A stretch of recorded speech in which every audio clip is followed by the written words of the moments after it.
Good morning students. तो बेटा आज हम कंडक्टर्स को करेंगे। तो सबसे पहले जानते हैं कंडक्टर्स क्या होते हैं। As we all know, conductors क्या है, जो जिसके अंदर से चार्ज फ्रीली मूव कर सके उसे हम क्या कहते हैं, कंडक्टर्स कहते हैं।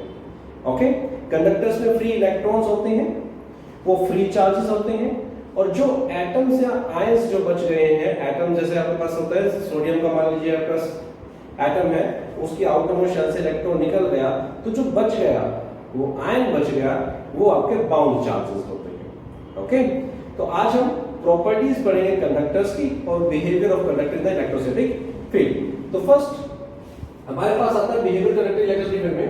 फर्स्ट है net electrostatic field is zero in the interior of the conductor. आइए देखते हैं, ये कह रहा है कि मान लीजिए आपके पास कोई कंडक्टर था। Let us assume we have a conductor and it is placed inside a uniform electric field, a non-uniform E naught,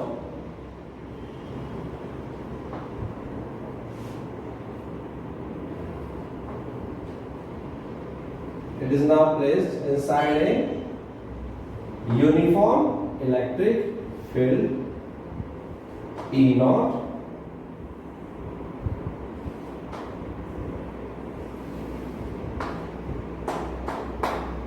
इस तरीके से इलेक्ट्रिक फील्ड के अंदर आपने उसे रख दिया। देखिए अब होगा क्या, आपको पता जो इलेक्ट्रॉन्स है वो कंडक्टर्स में फ्री होते हैं, दे कैन फ्रीली मूव, और यहाँ पे जो इलेक्ट्रिक डायरेक्शन है पॉजिटिव से नेगेटिव, तो इधर कौन सी साइड होगी, पॉजिटिव, इधर कौन सी साइड होगी, नेगेटिव। तो ये नेगेटिव क्या करेगा, उस इलेक्ट्रॉन्स को रिपेल करेगा, और पॉजिटिव क्या करेगा, इलेक्ट्रॉन्स को अट्रैक्ट करेगा। तो जो इलेक्ट्रिक फील्ड है उसके कारण इधर धीरे धीरे इलेक्ट्रॉन्स आपके आते चले जाएंगे।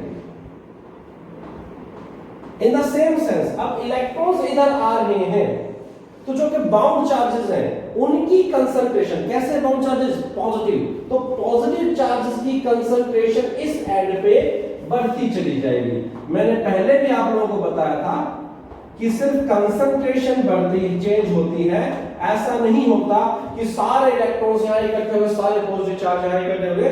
सिर्फ क्या होता है कि इलेक्ट्रॉन्स के ऊपर एक फोर्स लगा, इधर ही गए, और जिसके कारण से पॉजिटिव चार्ज की जो कंसंट्रेशन है वो इस साइड ज्यादा बढ़ जाती है। अब देखिए E नॉट था, तो आपके अंदर इंडक्शन के कारण ये इंड्यूस होता चार्ज, इस चार्ज के इंड्यूस होने के कारण एक इलेक्ट्रिक फील्ड बना जिसे हम बोलते हैं E इंड्यूस, और कई बार से E इनसाइड भी कह देते हैं। तो इंड्यूस चार्ज के कारण एक इलेक्ट्रिक फील्ड बना। तो देखिए बाहर इलेक्ट्रिक फील्ड कितना था, E नॉट, और इंडक्शन के कारण कितना चार्ज बना, E इंड्यूस, अपोजिट डायरेक्शन में। तो टोटल इलेक्ट्रिक फील्ड E, इसके अंदर कितना हो जाएगा, E naught minus E induced, E is equal to E naught minus E induced, E is equal to E naught minus E induced. आपने dielectric constant की definition पढ़ी थी in terms of electric field intensity. तो उसमें क्या था कि जो इलेक्ट्रिक फील्ड इंटेंसिटी, उसमें रिलेशन क्या थी बेटा, E naught by E is equal to K। This is the relation, है ना, जिसे हम कहते हैं एप्सिलॉन बाय एप्सिलॉन नॉट। तो E naught by E is equal to K is equal to epsilon by epsilon. आपने रिलेशन आपने पढ़ी हुई है, आप उसको रेशियो लेके देखना, आपके पास सेम आंसर आएगा। ओके, तो यहां से E की वैल्यू क्या आ गई, E is equal to E naught by K is equal to E naught minus induced या इनसाइड। तो इलेक्ट्रिक फील्ड इनसाइड, इंड्यूस होगी, इनसाइड नहीं है, इनसाइड तो E है, electric field induced is equal to E naught minus E naught by K। ठीक है, ये आपके पास था। अब अगर कंडक्टर है तो K की वैल्यू कैसे डिपेंड कर जाएगा। अगर कोई और डाइलेक्ट्रिक मटेरियल है, अगर डाइलेक्ट्रिक नहीं पढ़ेंगे, इंसुलेटर है, कुछ भी है, तो उसमें K की वैल्यू से आप induced electric field inside the material निकाल सकते हैं। तो एक जनरल फॉर्मूला आपके पास आ गया है, ये आप याद रखेंगे। इस जनरल फॉर्मूले को आप याद रखेंगे कि induced electric field inside the material is this. अब क्योंकि हमने तो कंडक्टर लिया है, तो कंडक्टर का डाइलेक्ट्रिक कांस्टेंट आपने पढ़ा था, that is infinite. Dielectric constant of the conductor is infinite. तो यहां से k की वैल्यू जब इंफिनिटी पुट करेंगे तो E naught by infinity become 0, और you can say that E induced is equal to E naught. E induced is equal to E naught, due to which ये दोनों इक्वल होते ही electric field inside the conductor is 0। Value जैसे put करेंगे तो electric field inside the conductor क्या हो जाएगी बेटा आपकी 0, और वही हमारी फर्स्ट प्रॉपर्टी थी, that electrostatic field is 0 in the interior of a conductor। that we have to prove, जो हमें प्रूव करनी थी वो हम प्रूव कर चुके हैं। सेकंड, एक minute, second, net charge in the interior of the conductor is 0। ये अगर बेटा, अब आगे बढ़ते हैं सेकंड प्रॉपर्टी की तरफ, कि अगर आपने कंडक्टर को इलेक्ट्रिक फील्ड के अंदर रखा है तो नेट चार्ज क्या हो जाएगा 0। ठीक है जी, देख लेते क्या है। मान लीजिए इस तरीके से कुछ था, आपने गॉसियन सरफेस ले ली, अज्यूम कर ली गॉसियन सरफेस। अब और जब गॉसियन सरफेस अज्यूम कर ली तो आपके पास क्या होता है, integration of E dot ds is equal to total charge in the interior divided by epsilon naught. यही होता है ना, total charge inside the conductor, जो भी total inside the Gaussian surface Gauss theorem हमने लगाई थी, है ना, electric flux pi is equal to q by s naught, और वहीं से इलेक्ट्रिक फ्लक्स का integration of E dot ds, तो integration E dot ds is q inside by epsilon not, या एप्सिलॉन अगर मटेरियल है तो इसके एप्सिलॉन ले लेते हैं, परमिटिविटी। अब E क्या है 0, तो q inside by epsilon is 0, और you can say that q inside is 0। तो सेकंड प्रॉपर्टी का आपने प्रूव कर दी, net charge in the interior of conductor is 0। तो अंदर कितना चार्ज है 0, क्लियर है। थर्ड प्रॉपर्टी देखिए क्या कह रहा है, थर्ड प्रॉपर्टी में क्या कह रहा है कि potential is constant with in and on the surface of the conductor. ये चीज तो हम पहले ही प्रूव कर चुके थे जब E की पोटेंशियल सरफेसेस पड़ी थी, फिर दोबारा देख लेते हैं। आइए, आपने पढ़ा था E is equal to minus dV by dr, ये रिलेशन हमारी E is equal to minus dV by dr। तो dV by dr is equal to 0 because inside the conductor electric field is 0। और किसी भी क्वांटिटी का derivative 0 होता है, वो क्वांटिटी कैसी होती है, कांस्टेंट। तो therefore potential is constant within and on the surface of conductor। Clear है बेटा? अब आगे बढ़ते हैं। Next, electric field is normal to the surface of the conductor. अरे बेटा ये हमें बिल्कुल इक्विपोटेंशियल सरफेस हमने की थी, तो वहां भी हमने पढ़ा था, क्या पढ़ा था, on the equipotential surfaces, on the equipotential surfaces electric field is always normal to the surface of conductor. और v क्या है, कांस्टेंट। तो v कांस्टेंट है, यानी कि dv क्या हो गया 0, which means it is an equipotential surface. और इक्विपोटेंशियल सरफेस पे इलेक्ट्रिक फील्ड क्या होता है, परपेंडिकुलर होता है, normal to the surface of conductor होता है। वो हम पहले ही प्रूव कर चुके हैं, तो उसको बार-बार प्रूव करने की जरूरत नहीं है, आप मेरे पिछले लेक्चर में देख लीजिएगा। Okay, next, electric field on the surface of charge conductor is proportional to the surface charge density. मान लीजिए कोई भी चार्ज कंडक्टर था, किसी भी टाइप का कोई चार्ज कंडक्टर था आपका, आपने उसकी सरफेस से बात की, सरफेस पे कोई पॉइंट लिया, तो आपने क्या की गॉसियन सरफेस ली सिलेंड्रिकल। और किस तरीके से ली कि कुछ तो वो सिलेंडर आपकी सरफेस से बाहर ऐसे पिल बॉक्स टाइप में है, जिसमें ऐसे है, मींस ये इसके अंदर है, नीचे ये बाहर। अब आपको पता है कि electric flux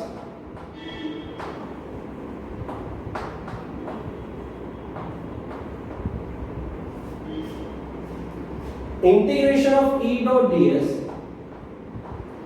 is equal to q by epsilon naught. ये ऑन द सरफेस की बात कर रहे हैं बेटा, ऑन द सरफेस। ठीक है, चलिए मैं इसको थोड़ा सा चेंज कर देता हूं और क्लैरिटी आ जाएगी आप लोगों को।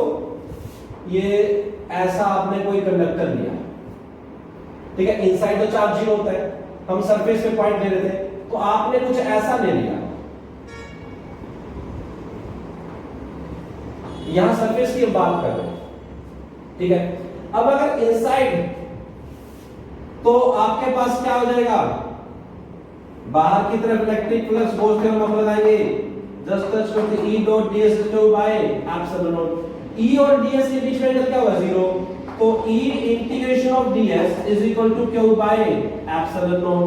तो E into a is equal to q by a, sorry epsilon naught नहीं आएगा, एप्सिलॉन आएगा क्योंकि मटेरियल है आपके पास conductor, q by a epsilon,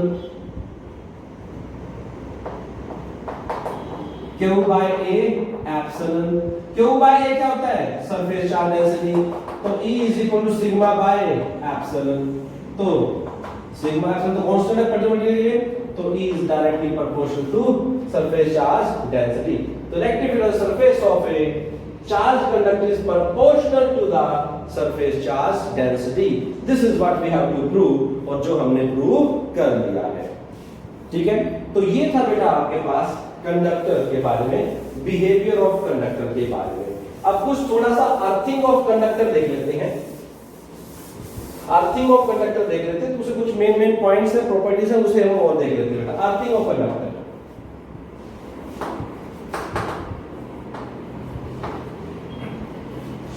earthing of conductor, actual में जो अर्थ है हम उसका पोटेंशियल क्या मानते हैं, 0, और उसके ऊपर चार्ज मानते हैं न्यूट्रल, क्योंकि उसके ऊपर पॉजिटिव चार्ज भी जा सकता है और नेगेटिव चार्ज भी जा सकता है। एंड सेकंड थिंग, अगर अर्थ के ऊपर थोड़ा बहुत पॉजिटिव या थोड़ा बहुत नेगेटिव चार्ज आता है तो उसके उस पोटेंशियल पे कोई भी इफेक्ट नहीं आता। क्लियर है? अगर अर्थ के ऊपर आप पॉजिटिव चार्ज नेगेटिव चार्ज देते हैं तो उससे उसके पोटेंशियल पे कोई भी इफेक्ट नहीं पड़ेगा। और अगर आप किसी कंडक्टर को, ये बात हम वैसे थोड़ी बहुत हल्की फुल्की अलग अलग टॉपिक्स में डिस्कस कर चुके थे, फिर देख लीजिए जैसे हम इकट्ठा उसी को बनाते हैं। मान लीजिए कोई r रेडियस की कोई मेटल स्फेरिकल शेल थी और आपने इसके ऊपर चार्ज रखा था +q, चार्ज आपने क्या रखा था इसके ऊपर, ऐसे +q चार्ज आपने क्या रखा था इसके ऊपर, आपने अप्लाई कर रखा था। अब आपने क्या किया, इसको इससे कनेक्ट कर दिया, अर्थ से, ग्राउंड से। ग्राउंड का पोटेंशियल क्या होता है, 0। अब क्या होगा, ये क्या है, लो पोटेंशियल पे, ये किसमें पे था, हाई पोटेंशियल पे, तो क्या होगा, चार्ज फ्लो करेगा, चार्ज फ्लो करेगा। अब कैसे जाएगा चार्ज, हम तो कहते हैं कि पॉजिटिव चार्ज ग्राउंड में चला गया, लेकिन एक्चुअल में हम पहले भी डिस्कस कर चुके थे कि पॉजिटिव चार्ज ग्राउंड में नहीं जाता, क्योंकि पॉजिटिव चार्ज किसके अंदर है, न्यूक्लियस के अंदर, वो बाउंड चार्ज है। तो कौन जाएगा, ग्राउंड से इलेक्ट्रॉन आएंगे, क्या करेंगे, ग्राउंड से इलेक्ट्रॉन्स आएंगे और वो इसको क्या कर देंगे, न्यूट्रलाइज कर देंगे। कब तक करते रहेंगे, जब तक कि दोनों का पोटेंशियल सेम नहीं हो जाता। अगर इसमें थोड़ा बहुत इलेक्ट्रॉन निकल भी गए तो क्या इसका पोटेंशियल डिक्रीज होगा, नहीं होगा, इसका पोटेंशियल क्या रहेगा, 0। तो कुछ देर के बाद क्या होगा, बहुत ही मिली नैनो सेकंड्स लगती है बेटा, कुछ ही टाइम के बाद इसके ऊपर जो पोटेंशियल हो जाएगा वो भी क्या हो जाएगा, 0, और नेट चार्ज इसके ऊपर क्या हो जाएगा, 0, साथ चार्ज क्या हो जाएगा, ग्राउंड में चला जाएगा। क्लियर है ये वाली बात? तो this is about the earthing of a conductor. Now let us try to do some questions. Charge on plates, क्योंकि हम कैपेसिटर भी हम आगे करेंगे तो थोड़ा सा उसी चीज से जोड़ लेते हैं इस टॉपिक को। चार्जिंग ऑफ प्लेट से कुछ क्वेश्चंस करते हैं। मैं आपको कुछ क्वेश्चन दे रहा हूं, देखिए। फर्स्ट, ये क्वेश्चन आपके लिए है, a metallic sheet, a metallic sheet has a point charge q, has a point charge q kept inside its cavity। कैसे रखा है, अच्छा कैविटी के हम डिस्कस नहीं कर पाए, आइए कैविटी को डिस्कस कर ही लेते हैं। कैविटी में क्या होता है बेटा, मान लीजिए आपके पास कोई ऐसे कैविटी है, ये यहां कोई ये कैविटी थी ऐसी। अगर यहां पे कोई भी चार्ज नहीं है, मान लीजिए यहां चार्ज करो, अगर कोई भी चार्ज नहीं है तो electric field inside the cavity is 0। लेकिन अगर यहां कोई चार्ज है तो इसके कारण कुछ ना कुछ इलेक्ट्रिक फील्ड इंटेंसिटी होगी। वो कैसे होगी, ये जो चार्ज है बेटा, ये क्या करेगा, इसके कारण यहां पे चार्ज इंड्यूस हो जाएगा, ठीक है। ऐसे ही अब क्योंकि इसके ऊपर पहले न्यूट्रल था, ये आपका शीट बाहर से कोई इसके ऊपर कोई चार्ज नहीं था, न्यूट्रल थी, तो इतना ही चार्ज का जगह पॉजिटिव हो जाएगा इसके ऊपर डालना। तो आप क्या देखोगे, आप ये देखोगे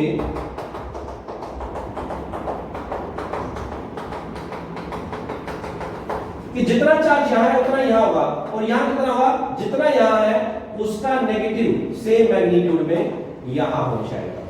तो इस तरीके से आपके पास एक कैविटी में चार्ज रहता है। अब यही क्वेश्चन हुआ कि इसी में ही आप है ना, इसी के लिए आप इलेक्ट्रिक फील्ड पैटर्न ड्रॉ कर दीजिए। For this draw the electric field pattern. मैं हल्का सा बताता हूं, इलेक्ट्रिक फील्ड इंटेंसिटी जो होती है लाइंस होती हैं, वो चार्ज से परपेंडिकुलरली निकलती हैं, तो पॉजिटिव चार्ज है नेगेटिव तरफ जाएंगी। बीच में क्योंकि इलेक्ट्रिक फील्ड जीरो होता है यहां पे कंडक्टर के अंदर, तो यहां पे कोई इलेक्ट्रिक फील्ड लाइन नहीं होगी, फिर पॉजिटिव चार्ज बाहर निकल जाएंगे, ठीक है। तो आपको एक पैटर्न बना के मेरे को सेंड करना है, ठीक। अब नेक्स्ट क्वेश्चन करते हैं।